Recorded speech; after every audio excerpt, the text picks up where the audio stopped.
सास मुझे रोक करके रखी हुई है, ये मुझे आजाद कर देंगे तो मैं आज जा करके मर्डर करके आ जाऊँ। उस इंसान को जीने का कौन सा हक है? सो कॉल्ड हिरासत, पैसा फेंकेंगे मुंह पे सब बंद हो जाएगा। बेता थाना को तो ऐसे ही गुड़िया रानी खरीद के रखी हुई है। दोस्तों, इस केस पर मेरी नजर तभी से है जब मैं रक्षाबंधन पर घर गया था।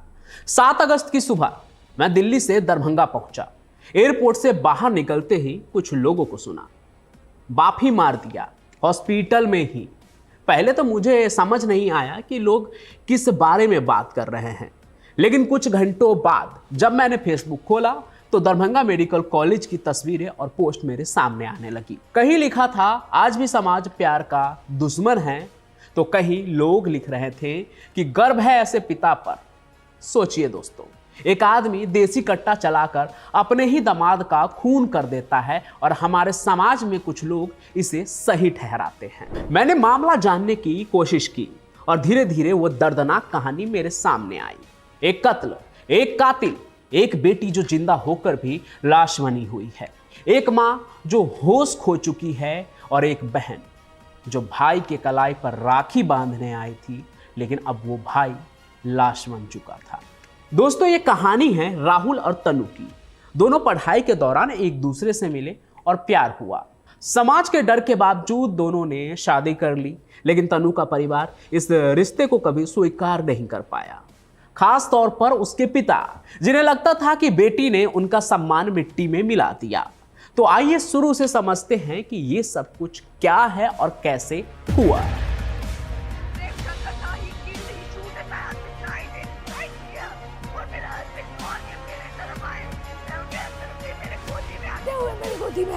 मेरे गोदी आके गिरा है पूरा, जो ब्राह्मण है जो ऊंचा जाति लगा कर रहा है। तो बिहार में महाराजाओं का एक शहर है दरभंगा। इसी दरभंगा में एक मेडिकल कॉलेज और अस्पताल भी है, जिसे लोग डीएमसीएच के नाम से भी जानते हैं। इसी डीएमसीएच के ऑडिटोरियम में कभी मैं ड्राइंग कंपटीशन में भी भाग ले चुका हूँ और यहीं पर कभी मैंने 1 एक्ट प्ले भी परफॉर्म किया था। लेकिन लोगों की जिंदगी बचाने वाली ये जगह इस बार मेरे सामने एक विकराल रूप में आई, जिसके बारे में मैंने कभी सोचा भी नहीं था। तो इस डीएमसीएच में लोग मेडिकल इंडस्ट्री की ट्रेनिंग लेने आते हैं और यही नर्सिंग के स्टूडेंट राहुल कुमार और तनु प्रिया की मुलाकात भी हुई। सुपौल जिले का राहुल बीएससी नर्सिंग के दूसरे साल का स्टूडेंट था और सहरसा की तनु पहले साल की स्टूडेंट। और दरभंगा में उनकी दोस्ती पढ़ाई के दौरान शुरू हुई, जो जल्द ही प्यार में बदल गई। अब यहाँ राहुल जो है वो एक मध्यम वर्गीय परिवार से था, जबकि तनु एक प्रभावशाली ब्राह्मण परिवार से थी। और यही उनके प्यार के लिए सबसे बड़ी चुनौती थी, समाज की बनाई हुई जाति की दीवारें। तनु बताती है कि उसके घर वाले उसे शादी के लिए परेशान कर रहे थे और राहुल ने ही उसे उस मुश्किल समय से बाहर निकाला। राहुल के प्यार और साथ ने तनु को हिम्मत दी। दोनों ने समाज की परवाह किए बिना साथ रहने का फैसला किया। जो भी एक लव बर्ड करते हैं, जो प्यार में पड़ते हैं, जो लोग करते हैं, उन्होंने भी वैसा ही किया। अगर आप सोच रहे हैं कि वो लिव इन में रह रहे थे, तो ऐसा भी नहीं था। 5 मई 2025 को उन्होंने चुपके से कोर्ट मैरिज कर ली, यानी कानूनी तरीके से। वो बालिग थे और उन्होंने अपने मर्जी से शादी कर ली। उन्हें लगा कि अब वो साथ हैं और उनका प्यार हर मुश्किल को पार कर जाएगा। और शादी भी हो गई तो पता लग भी गया परिवार वाले को, तो वो एक न एक दिन मान ही जाएंगे। इसलिए शादी के बाद दोनों ने छिपकर पढ़ाई जारी रखी और साथ रहने लगे। लेकिन उनकी खुशी ज़्यादा दिन तक टिक नहीं पाई, क्योंकि तनु के घर वालों को उनकी शादी के बारे में पता चल गया था। उनका परिवार, खास करके तनु के पिता प्रेम शंकर झा, इस शादी के सख्त खिलाफ थे। एक ब्राह्मण की लड़की का दूसरी जाति के लड़के से शादी कर लेना उनके सम्मान के खिलाफ था। वो भी सिर्फ इसलिए क्योंकि लड़का समाज के मुताबिक निचले जाति का था। वे इस रिश्ते को तोड़ना चाहते थे और इसके लिए उन्होंने हर मुमकिन कोशिश भी की। तनु ने पुलिस को बताया कि उसके घर वालों ने उन्हें धमकी देना शुरू कर दिया था। परिवार ने उन्हें कानूनी तौर पर भी परेशान करने की कोशिश की और राहुल के खिलाफ एफआईआर भी दर्ज कराई, जिसके बारे में खुद तनु कहती हुई दिखती है कि ये सब कुछ झूठ था। वो अपने मर्जी से शादी करती है तो फिर एब्डक्शन का केस कैसे लगता है। वो खुद अपने मर्जी से लड़के के साथ गई थी तो फिर एब्डक्शन का केस क्यों बनेगा। खुद तनु अपने पिता के खिलाफ बताती है कि वो पुलिस को पैसे खिलाकर ये सब कुछ करवा रहे हैं, यानी कि अपने पावर का यूज कर कर अपने बेटी और दामाद के खिलाफ कानूनी कार्रवाई तक भी वो पहुंच रहे हैं। हालांकि कोर्ट ने दोनों की शादी को सही ठहराया, लेकिन परिवार की दुश्मनी कम नहीं हुई। धमकियां बढ़ती जा रही थी और राहुल तनु का डर भी। उन्हें हमेशा ये डर लगा रहता था कि कुछ बुरा होने वाला है, लेकिन फिर भी दोनों साथ रह रहे थे। रक्षाबंधन आने वाला था तो राहुल अपनी पत्नी की तरफ से उसके भाइयों के लिए राखी भी पोस्ट करने गया था, तनु के मना करने के बाद भी, क्योंकि वो उन्हें अपना परिवार मानता था। लेकिन उसे नहीं पता था कि वही लोग राहुल के मौत की स्क्रिप्ट लिख रहे हैं। 5 अगस्त 2025 की सुबह, ठीक 3 महीने बाद, जब उन्होंने साथ रहने की कसम खाई थी, वही हुआ जिसका डर था। राहुल और तनु अपनी पढ़ाई के बाद डीएमसीएच कैंपस में ही टहल रहे थे। राहुल ने तनु से वादा किया था कि वो उसे कभी अकेला नहीं छोड़ेगा। शायद यही वो पल था जब किस्मत को उनका साथ हमेशा के लिए तोड़ना था। अचानक एक शख्स मास्क और रेनकोट पहने हुए उनके पास आया। राहुल और तनु कुछ समझ पाते इससे पहले ही उस शख्स ने अपनी देसी कट्टे से राहुल पर 2 गोलियां चला दी। गोली सीधे राहुल के सीने में लगी और वो तड़पता हुआ तनु के बाहू में ही गिर गया। तनु ने देखा कि उस कातिल के चेहरे पर नकाब था, लेकिन वो उसे पहचान गई और वो कोई और नहीं बल्कि उसका अपना ही पिता प्रेम शंकर झा था, जिसने एक ही पल में 2 गोलियां दाग कर जमीन को लाल कर दिया और अपनी बेटी की मांग को सूना कर दिया। राहुल, जो अभी कुछ देर पहले ही मुस्कुरा रहा था, उसकी सांसें तनु की गोद में ही थम गई। और मेरा हस्बैंड दौड़ के मेरे तरफ आए, मैं उनके तरफ गई, मेरे गोदी में आके गिरे मेरे हस्बैंड। तनु की चीखें पूरे कैंपस में गूंज उठी। उसने अपने हाथों से राहुल के घाव को दबाने की कोशिश की, लेकिन सब बेकार था। राहुल का शरीर ठंडा हो रहा था, उसकी आंखों में जिंदगी की चमक बुझ चुकी थी। इस दौरान कॉलेज के स्टूडेंट्स और स्टाफ वहां इकट्ठा हो गए। गोलियां चली थी भाई। उन्होंने हमलावर को पकड़ लिया, यानी कि राहुल के ससुर और तनु के पिता को। गुस्साए स्टूडेंट्स ने उस कातिल ससुर को बुरी तरह पीटना शुरू कर दिया। लोगों के गुस्सा का अंदाजा इसी बात से लगाया जा सकता है कि इतनी चोटें आई उस कातिल को कि पहले तो उसे वहाँ के लोकल हॉस्पिटल में भर्ती करना पड़ा और फिर बेहतर इलाज के लिए उसे बिहार की राजधानी पटना के अस्पताल में रेफर करना पड़ा। इधर राहुल की मौत ने तनु को अंदर तक तोड़ दिया था। उसका प्यार, उसका सहारा, उसका जीवन साथी सब छिन गया था।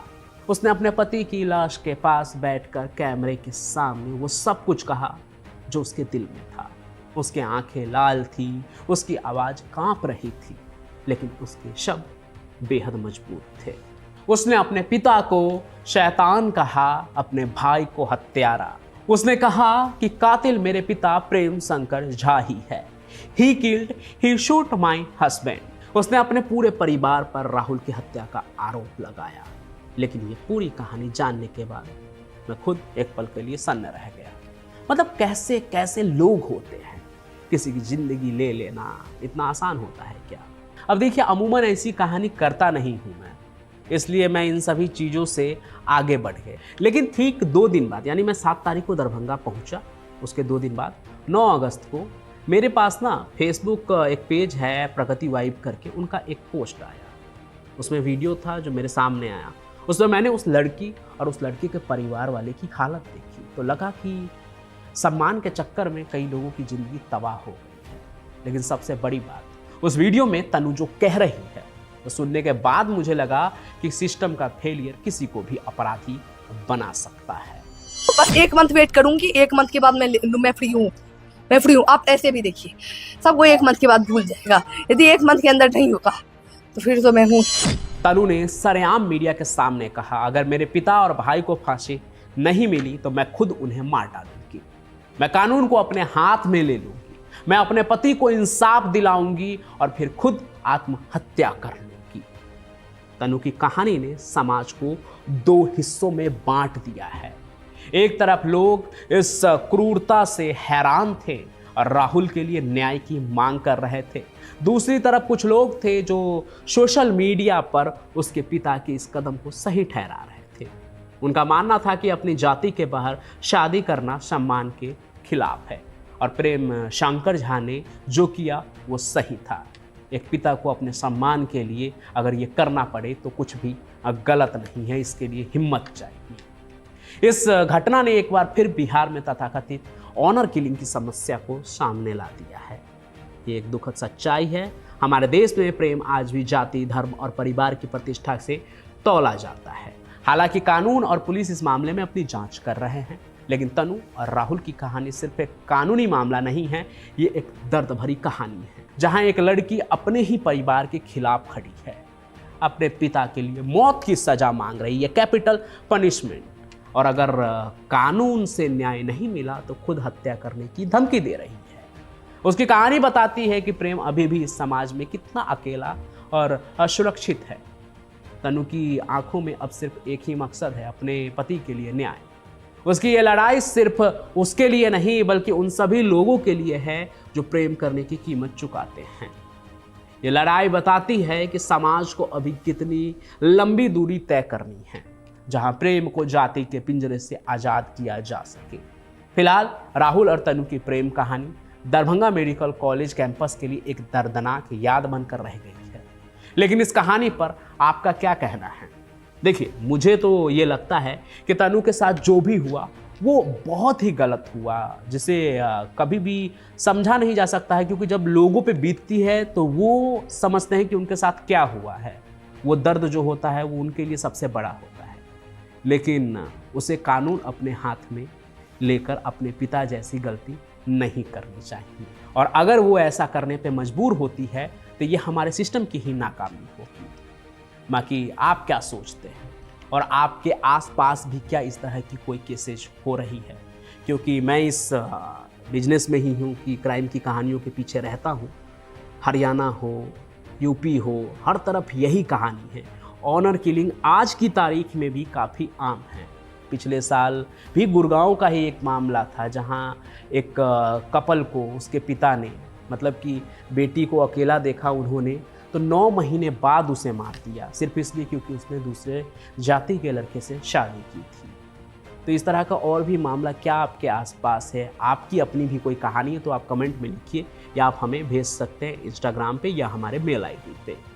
बाकी इस कहानी को लाइक कीजिए, ज़्यादा से ज़्यादा शेयर कीजिए, ताकि लोग इन सभी चीज़ों को देखकर समझें। मैं पंचम प्रकाश अपनी कहानी लेकर यूं ही आप सभी के सामने आता रहूँगा। तब तक के लिए आप सभी को बहुत बहुत धन्यवाद।